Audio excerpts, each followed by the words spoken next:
You are listening to Mushing on First Paw Media. Visit our website at mushing.com. Hello and welcome, everybody. This is Robert, and you are listening to our continuing coverage of the 2025 Iditarod here on the Burled Arch podcast. I am here tonight with my co-host, Michele. Unfortunately, our other co-host, Rohn, cannot join us tonight. He has been busy all day giving tours, and my understanding, 40 people came out to his kennel today in Talkeetna, and he was sharing duties with his dad, Martin Musher. So right now, he plans to be with us tomorrow, and I'm excited for that. So let me bring it over to Michele. Michele, I am calling from Nome. I cannot see you, but how are things going in your neck of the woods?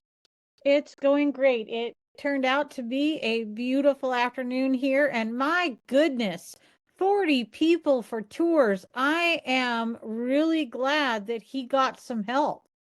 Yeah, and as we've said earlier in the coverage, he is a brand new dad, so he's literally doing most of the work by himself because mom is been busy tending to the little one. So I hope that he can join us tomorrow. But as I mentioned, I am up here in Nome, Alaska for the finish of the Iditarod, and I want to break this down a little bit and give you guys a little bit of flavor from Nome here in March of 2025. It is about 29 degrees, lightly snowing. There's a little bit of snow on the ground, much more snow than we have in Willow, so it looks like a good place to do an Iditarod finish. Just this afternoon, they were setting in the Burled Arch right there on Front Street.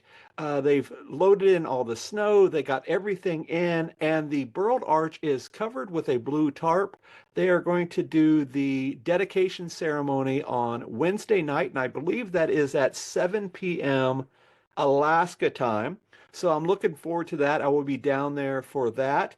It has been a little bit since I've been to Nome. The last time Michele and I were here was a little over a year and a half ago, I guess, when we came up and finalized our business deal with Diana and Nils for the Mushing Magazine. So it is the first time in a while that I've been up here in the winter. So I'm excited to do that. So the flight up was only about half full. I found that pretty interesting. There's really only 2 flights a day to Nome from Anchorage, and this one was pretty empty. I had the whole road to myself, and I thought that was very interesting in terms of people coming up. But when I got to the airport, it is a typical Nome airport day. So much traffic coming in and out of people getting ready to leave to that flight that literally turns around and heads back to Anchorage in the evening. I got here about an hour and a half, 2 hours ago. All the students do the basketball teams and tournaments and all sorts of stuff. So it was definitely busy.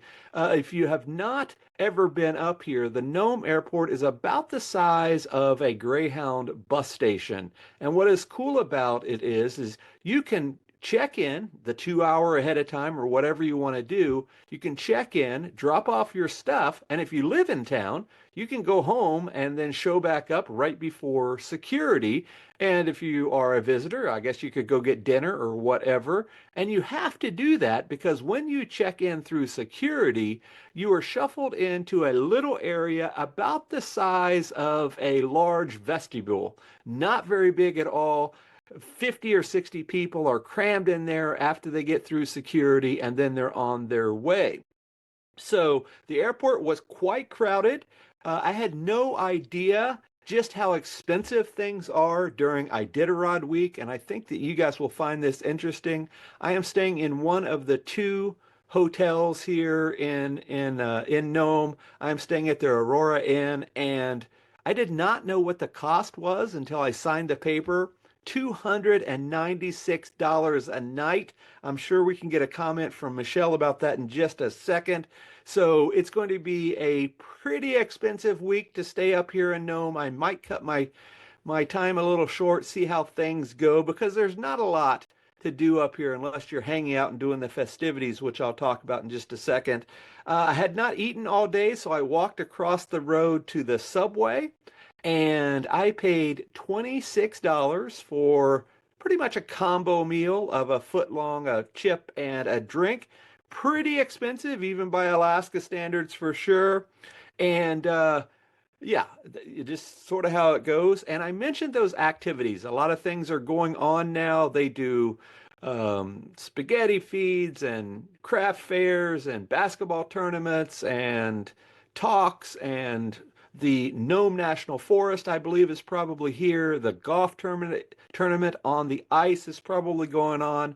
I'll have a better idea what's happening up here in Nome as I get out and about tomorrow. So let's jump right. Actually, let me go to Michele. What do you think about that in terms of the atmosphere or the flavor of Nome as we sit here, Michele, and you back holding down the fort in Willow? It sounds like Vegas party prices to me. Um, they are getting ready to do their party. This is our Mardi Gras, right? This is our cultural event. And so there is a lot of things happening up in Nome. You did arrive a little early, so I'm guessing that might be why your plane was only half full.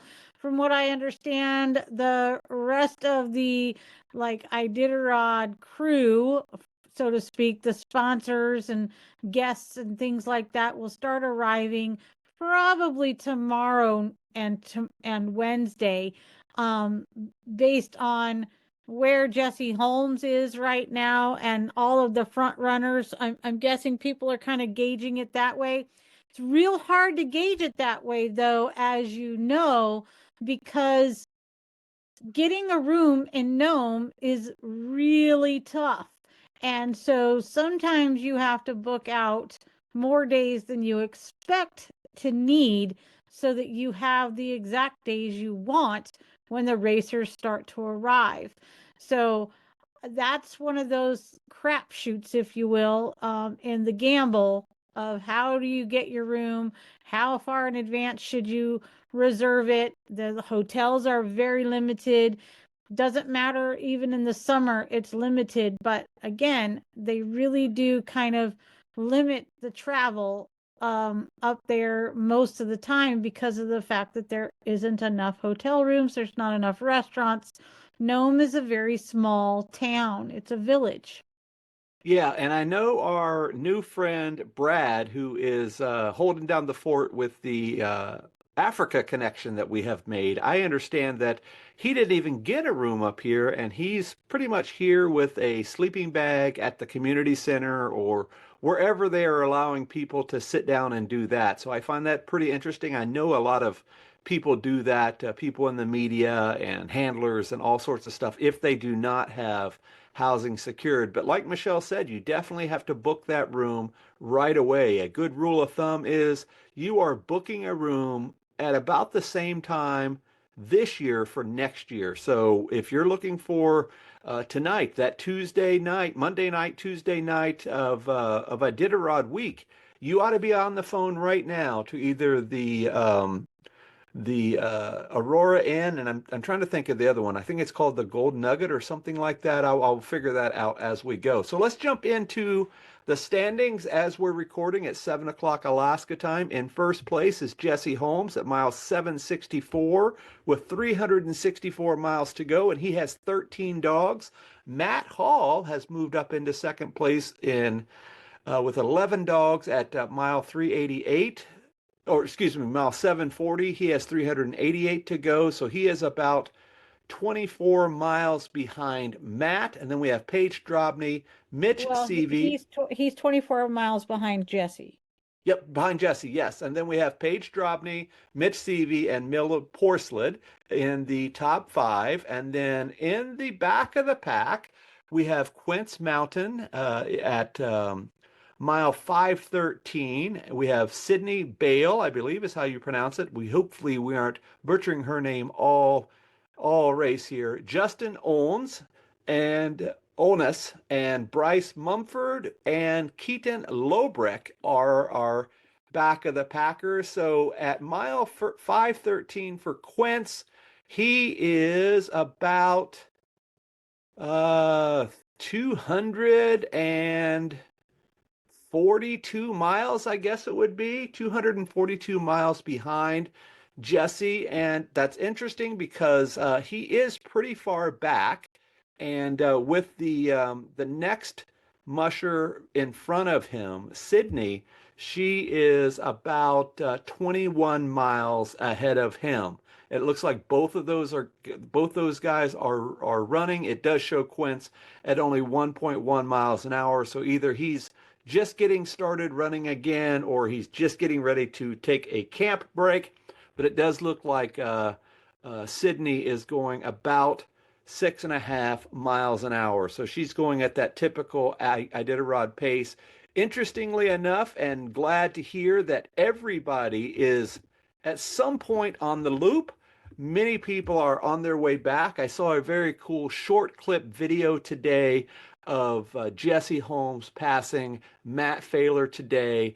And what a way to move a dog team over, Matt, when you were doing that on that video. And then Jesse jumped off the sled to run over through the deep snow to give Matt a high five, but he just quite missed him as he was running by. But I guess they had a couple of words as they ran by, and then they're on their way on the trail. I do notice that on the trackers that the mushers on the way back have changed to blue. If you remember, Rohn talked last night about the guys that had changed to that light orange pink color. Michele, do you know why they're blue? I am guessing that those that are the dark blue are the ones that are basically on the upside of the loop. So they're returning to Kaltag, and they have completed their 24s and their 8s, although it looks like Jesse may not have completed his 8. I can't tell. It looks like his is not green on the stats, which means that he's going to have to still do his 8. Matt Hall has done his 8 and his 24. So I'm guessing that the dark blue are all of the mushers that are on the upswing of the loop. If you're in green, like Quince Mountain, you're on the downswing of the loop. In other words, you're headed to Shagaluk. And then, swinging back up, because they don't turn dark blue until they are outside of Shagaluk, like Matt Failer is. Yeah, so we will find out for sure and confirm and put that over on our socials. And remember, you guys can follow us on social media at Mushing Magazine or Mushing Mag. Mushing Magazine on Facebook and Mushing Mag on X or Twitter or whatever it's called, and Right. Instagram. So Right. you can. And so one more thing, Robert, I think that the peach colored ones like Drobny, CV, and Pettit, those guys are on the upswing, but they're resting. And the dark orange like Olness and McMahon, those guys are in dark orange because they're on the downswing on the loop and they're resting. In the dark orange. Okay, yeah, we'll definitely find out and confirm with that in just a second. So as they make their way up the loop there, remember they had to do that 8-hour rest at some point on this loop, and they're calling the loop Kaltag 1, Kaltag 2, Grayling 1, Grayling 2, Eagle Island 1, Eagle Island 2, Shagaluk 1, 2, and Anvik 1 and 2. So everybody's on the loop. We did not have any scratches today. Not a whole lot of news in terms of just your normal stuff happening. I've seen a lot of videos and commentary on Facebook about the jumbled ice. I saw one in particular. I think it was from Samantha Lalonde, where she said, "Man, it's like a pinball machine out there. Just jagged ice all over the place. A little bit of fresh snow here and there, and with that fresh snow, they can't quite see that jagged ice, so the dogs are finding their footing." But it's literally just knocking the sled all over the place. So it has been one heck of a trail out there for sure, pretty much from day one. I mean, here we are, 7 days, 7 hours, and 11 minutes into this, and it has not improved yet. So it'll be interesting to see how it is on that 90-mile-ish run or so from Kaltag to Unalakleet. Most people will do that in a couple of runs, and I have a story about that, but I want to hold off on that story until tomorrow when we have Rohn back on, because I think I would love to hear his commentary on the Old Woman Cabin and Musher superstitions. I think that will be a cool little conversation to have. Michele, what else do you have for us? Because you were at home or at work at least today, so maybe you were able to watch it a little bit more than I. But what else do you know? Actually, I wasn't able to get on until about an hour ago because I was at the law office today doing some work there. So I was quite busy myself, not as busy as Rohn, but it was still a hectic day. Nicole held down the fort, took care of the dogs, trained them up, did what she was supposed to do, left me a nice roaring fire in the wood stove that I was very thankful for. And I got busy doing my homework, or as much of it as I could, on the Musher profile tonight before we got on and decided to get going. And, we talked about this a little bit yesterday with Rohn. It is the quiet time of the race, and I don't think it'll pick back up again until the mushers are all past Unicolete, which is where things usually do get a little bit heated, don't they? Yeah, they do. I mean, that's when as a lot of people are reporting on the other podcasts and YouTube channels and all that, a lot of people are reporting that the race really will start at Kaltag because that, like you said, that is the last third of the race. They're off the river at that point. They have been on the river pretty much for a week now. Some of these guys will be well into 8 days, maybe 8.5 days at that point river running. I am sure they're going to be glad to get off that river and then back into the hills and some trees and some cover if there is any, and then really get down to what Iditarod typically is. Now, of course, there's a lot of river running any Iditarod. Of course, that second third of the race is always this portion of the trail, but it's going to be nice for these guys to kind of settle in and get back to what they quote unquote signed up for when they signed up for this race. So it'll be interesting to see how things really start to move and shake at that point.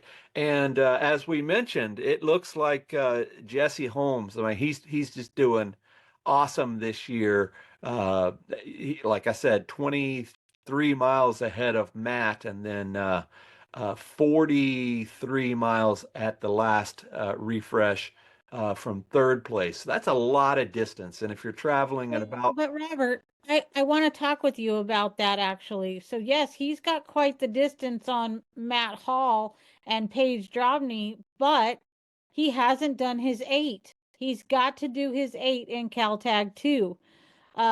Same with Mitch Seavey. He's got to do his 8.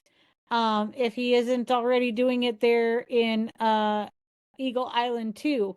But for the front runners, the top 5, those two not doing their H yet could have a pretty big impact.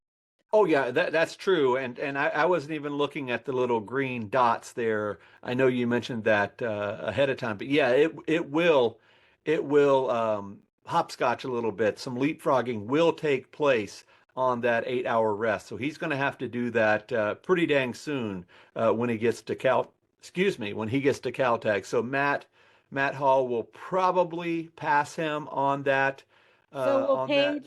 Paige will pass him, depending on where Mitch is taking his 8, whether he's doing it where he's at right now, which shows he's resting in Eagle Island, or if he pushes on to Caltag. Horselid will pass them. Michele Phillips might even come up and pass them. Travis Beals, he's done his 8. Vitello's done his 8. Pettit's done his 8. And Riley Deich has done his 8. So in the top 10, we could have a whole lot of maneuvering around. Yeah, by tomorrow morning for sure, all of this will be shaked out. And if Jesse gets to Caltag here sometime this evening, takes that 8, he'll be ready to go early in the morning Right. and be ready to rock and roll. And Right. I think we will see a lot of people changing there for sure. You know what's interesting? Well, let me just say this too. Emily Ford is in 14th place, but she's taken her 8. Yeah, it's very interesting race. And I was thinking about on my flight out here, some of the big names that we haven't really talked much about. In particular, um, Jason Mackey. We haven't really talked about him since the first night or two. He's currently in 17th place at mile 597. I know he kind of jumped out of there like kind of like a jackrabbit out of Fairbanks and into Nenana, then onto Manly, and he is 100 and what 150, I guess, 150 miles back, I guess it would be, if my quick math is correct.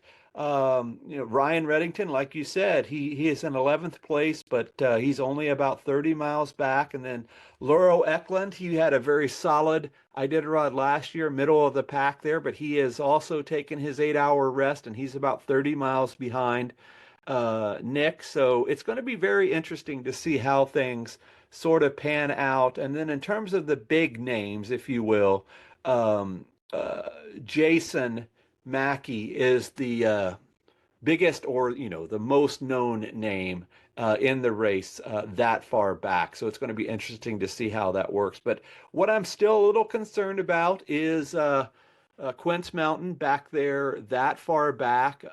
He is running now, as I mentioned a little bit ago. He was at 1.1 mile an hour, so it looks like he was just getting ready to roll, or he was doing a snack or something like that. I don't usually follow the tracker when we're on the air. I just have the screen refresh, but it does look like he's at 8.3 miles an hour again, so that's a full Iditarod pace there. But he is 31 miles behind Sydney, so that's a lot of distance. And when you're traveling 8 miles an hour, that is at least 3 or 4 hours back, depending on snack times and all that, in Well, order to get in order to catch up. So I hope Robert, that yes, you remember when you mentioned earlier about that extraordinary pass between Failer and Holmes? I got to see that too. It was pretty cool. Quince is dealing with every single team passing him. yeah, and I tell you what, guys, I have been there. I don't know how many times. I remember one year I was doing the Connect 200 with a very slow dog team. So much slow that I ended up scratching out of that race. It was very warm. I was having all sorts of leader troubles. I had no idea what I was doing in terms of Alaskan mushing. And I remember on the way down, I was not even at the halfway point. Team after team after team after team was passing me up. And man, that was so defeating to me. And I was just doing a little 200 miler. So I doubt it's defeating to these guys, Quince and Sydney and Justin and all those guys. But, they're running their own race. So they know what they're doing. They've got their race plan set up. But I can tell you, when you have, at least in my case, probably 20 teams or so just passing me one after the other, and I'm not even to the halfway point, my goodness, it's a struggle. And if you could add a little bit of handler slash wife perspective to that, how many times, Michele, have you been standing there at the finish and you are one of the only ones there? Everybody else is already in. They've already packed up. They've already moved on. And if I haven't been last, I'm pretty close back there. It's a very interesting way to race this sport, isn't it? Especially when you're at the back of the pack. It is, and it's concerning. As the wife, we want you to do well. We want the dogs to do well. We want it to be a good experience that you come away from, maybe not necessarily in the middle of the pack or even, at the back of the pack, you're dead last. But we want it to give you a sense of accomplishment. You worked hard. You put in the hours, you do all the things, but maybe your formula was wrong, and it really can come down to that. It's a combination of training and nutrition, sure. But if your formula is wrong, then your dogs aren't going to perform at the level that you're hoping for. And guess what? Neither are you, because at some point in the game, the mental fatigue takes over not just for the dogs, but for the mushers as well. Yeah, and a good test of a dog team obviously is racing. And I haven't raced in several years, except for, little fun runs, dry land, and that and whatnot. I've been teaching at the college for the last few years, but the true test of how your dog team compares with others is on a race. So I know we have been rebuilding for the last few years, and it's going to be interesting to see how things shake out in the next couple of years. I'm not a big time racer. I'm not very competitive in terms of this. I've been doing this a very long time. This is my 31st year of having sled dogs, so been doing this a long time. Longer than some of these guys are old in this race. So definitely still have a lot to learn in terms of the racing for sure. But boy, I tell you what, when you're in the back of the pack, it makes it for a slow haul. Can you just imagine? And I have no idea where this is with Quince or even Sydney, but those guys, I've called it the Iditarod machine for so long. Those guys want to roll up the checkpoint and then move on down the trail to the next one. And the way that it sort of works is as the teams go through, they close the checkpoint down, and a lot of the checkers and officials and vets and all that, they'll leapfrog down the trail a little bit. So if they're hanging out back there with these back of the packers, they may have an assignment set up for Uniclete or White Mountain or safety or wherever. It just depends on where they're at on down the trail. So they have to do that. I mean, it's just part of the deal because there's just not enough infrastructure to be able to have a full-on checkpoint at every race and just keeping it open indefinitely. That's why they have those rules in place. And I have not heard any rumblings of those rules yet, but it'll be interesting to see how it develops over the next couple of days. As I mentioned yesterday, it does look like they're going to have a much later finish than they had in years past. Typically, they're coming in Monday night, Tuesday morning-ish, or early on Tuesday. They're already thinking that it's going to be late Wednesday when we'll probably see a finisher. Then, of course, late into Wednesday, early Thursday morning. And then with only, 26 mushers on the trail, it's going to be relatively quick if everybody's sort of bunched up like this. Even a couple of hundred 27. miles is only about a day and a half or so. Go ahead, Michele. 27. 27 guys and girls out there. So it's not going to be like one of those years where we had 50 or 60 or 70 mushers where they came in over several days, like 4 or 5, 6 days. I think it's going to be relatively quick within a couple of days after those finishers come in. If everybody sticks to this pace now, like I said, with Well, Quint. and they do seem to be traveling in packs. It's not like you've got a long distance really between any 4 or 5 mushers. Granted, Matt and Jesse are pretty far apart from Paige and Mitch, but still, the 4 of them seem to be traveling kind of in a group, and then your back of the Packers, there's about 6 or 7 of them. They're all about 10 or 20 miles apart. And so I think that there's more clusters of mushers this year than we're typically seeing. That could be because of the way that this loop has been set up. But I don't see anybody really pulling away until we get into Unicalete. Yeah, we'll see. And of course, the expert commentary will come from our buddy Rohn when he joins us tomorrow. So, like I said, I want to hold our 2 stories until Rohn can join us again. We have a question about superstitions and Old Woman Cabin. They sort of go together. And then we have a question from Robert, can you repeat that? You cut out.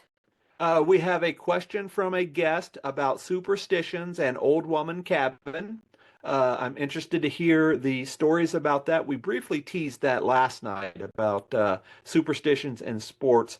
And we also have a question that has been on since day one. I've had this one until now because it's something that happens all race, and that is, can you tell us a little bit about the strategy of carrying dogs? And I know Rohn mentioned that. If you look at the sled setups now, you will see a lot of people have trailers, and I know in that video with Matt and Jesse, Jesse had a full-size dog crate at the back of his sled. So I could not tell in that quick video if he had a dog in there resting, but he definitely had a full-size airline crate in the back there. So I'm very interested to hear what he has to say about carrying dogs and what that strategy goes into it. So let's move right into our Musher profile of the day. I have no idea who this is because this is literally Michele and I talking for the first time since I left this morning. Uh, it is Matt Hall this evening, Silver Ace Kennel, which was formerly Smokin' Ace Kennel. Matt, like many of the mushers out on the trail, started mushing young. In fact, he was 2 years old. He is a second generation musher. Matt and his wife Elke have a 40-acre parcel of land next to the Chena River. Matt has won the Yukon Quest 1000 in 2017, and in 2024, he finished in second place of the Iditarod. So this very well could be his year. Elke does a great job interacting with Matt's fans on Facebook, giving insightful updates. You guys should go check out their Facebook page. And like we said earlier, Matt is currently in second place and has completed his 24 and his mandatory 8-hour rest. There is not a lot of little tidbits that I could find about Matt. I was hoping for Rohn to be able to say something about Matt, but maybe Robert could. I don't know Matt very well. I do follow him on social media. He does a great job in the off season about talking about his training plans and his dogs. He is one of the more active. He and she, Silver Ace Kennels, are definitely active all year round, talking about their training strategy. He did an excellent little video right before race time about what was in his sled, and I found that pretty interesting. He talks a lot about food and nutrition and his dogs and all of that. And I know he is primed and ready to go. He's been knocking on the door for quite a while now. He was in my top five. I talked about him on that predictions day. I believe it was last Friday when we did that. So he was definitely in my top five to finish this very high in the standings, if not win. But he is definitely somebody to be a force to be reckoned with. An interesting parallel to Mushing Magazine. I am a data nerd and I'm always checking out analytics to see what people are reading and checking out. He is by far probably the most searched musher on Google search. What is it called? Google Sitekit, I believe it is called, what we use on mushing.com. He is a heavily searched musher on Google, and of course, articles that were written about him in the past are clicking back to us. I know the previous owner, Diana and Nils, did a really good story about him in a previous issue of Mushing Magazine. He was the feature story, the cover story of that. If you are a subscriber to Mushing, you can read that story right now. If you're not, you can go visit mushing.com/mushing plus. And for $5 a month, $59 a year, which is cheaper than a Starbucks coffee a month, a beer, or even a dozen eggs, you can have all of the access to Mushing Magazine right there in your hands. And remember, with Mushing Magazine, not only do you get all of the access to all the archives, you get ad-free content, you get behind-the-scenes content, you get special articles, but you also get 4 issues a year of the printed magazine. And we're busy working on issue number 200. We pushed that one back just a little bit because we really wanted to get in the Burled art story. I think it is fitting to be in a special issue like the 200th issue of Mushing. That's going to be one of our main features. And the story is not over yet. It will not be over until sometime this week. So we have been working on that story for quite a while. When did you start talking to Ramey about that? Was that in like September, October sometime, Michele? It was like the week the arch fell and Iditarod named him as the seeker of the arch. I immediately contacted him. Wow, so way back in the spring. So when you're hearing some behind the scenes stuff about Mushing Magazine, we are working on stories, in this case, almost a year that we're trying to develop this story. So I know a lot of people say, "Hey, where's my issue? Where's my issue?" Would you like an issue that doesn't have anything but fluff, or would you like stories that have been developed for over a year? I think that's a cool way to really pay homage to the new arch, to Ramey and his work. And of course, I know, what's his name? Brian Mills, another Iditarod finisher, a very quiet Iditarod finisher that lives pretty much right in our neighborhood, helped him out, as well as our information that we got just the other night from Travis Beals. I understand that he helped out with that as well. So it was an affair to get this story, and I'm happy that we're able to report it. I know a lot of people have reported on this. Of course, all the local media has reported on it, a lot of Facebook pages and YouTubes and all of that.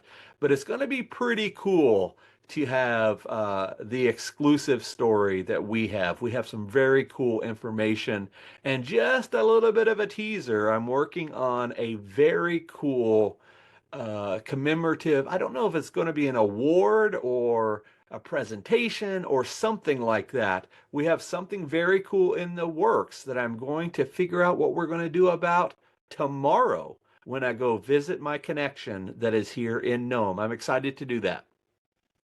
I am excited about that too.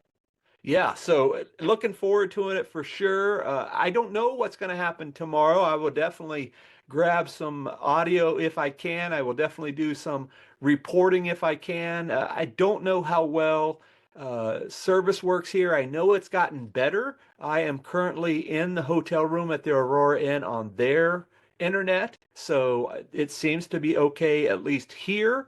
But I know that in years past, we are on AT&T, our phone service, and I know on years past it has been a little bit of a struggle with AT&T. So maybe they fixed up some towers or so. If so, maybe we'll do a couple of reels or lives or something. But otherwise, tomorrow, hopefully, we are back at it with our crew here, our three-peat crew, if you will, our three-piece crew, if you will. I know that he is excited to be back on with us. Michele, before we go tonight, anything else? You know, I would really like it if you are able to snag a volunteer and ask them some questions. I would really like it if you talk to maybe some of the people at the hotel and get the business perspective. I know you're going to probably make your way down to one of the bars or whatever so that you can find people to talk to. But I think that maybe getting in touch with some of our friends that live there in Nome, see if they'd be willing to talk a little bit with you. Those might be some interesting sound bites from different perspectives of the race. Yeah, we're going to include those in our 24 hours of Gnome special that we're working on right now. And I just got a message as we were talking today from our friend David A. Pike. He says, quote, "Drinks on me Wednesday." So, so it looks like he will be flying in on Wednesday, and we'll go have a drink or a cocktail or something at one of these bars on Wednesday night. If you don't know about David, he does the Pike Dog Wellness Project. He sponsors, among many other things, the Leonard Seppala award that is awarded at the banquet, the Sportsmanship Award, I believe it I is. think it's the humanitarian award. Humanitarian award. So it is all about dog care and all of that. So he does do that. He has a pretty cool little logo that he just developed. Heck of a cool guy. We've had him on the podcast before. And if you are a Mushing Plus subscriber, you can hear that episode as well as read the story that we wrote up about David as well. He is also a title sponsor of the arch at the Anchorage Mushing District. He is sponsoring one of those dogs along the arch, so that will be in memorial, or whatever they say it, forever, I guess it is. And he's also a title sponsor of the Burled Arch. So this guy has his fingers in a little bit of everything in terms of Iditarod. He is a huge supporter, and I look forward to meeting up with him and seeing what he's all about. I know we had dinner with him a month or so ago, and he was fortunate enough to allow us to sit with his tables at the ceremonial start. So David A. Pike, definitely go check out the dog wellness program, objective, whatever it's called. Initiative. Dog Wellness Initiative. There you go. We'll put a link in our show notes for sure. So with that, Michele, a little bit shorter show tonight because I just didn't have time to do a lot of research when I was doing some traveling, but we want to keep this going, and we will see you guys tomorrow. Are you a fan of the great outdoors? Do you enjoy the thrill of speed and adventure? Then listen up. Introducing Mushing, your ultimate guide to the exciting world of dog-powered sports and mushing.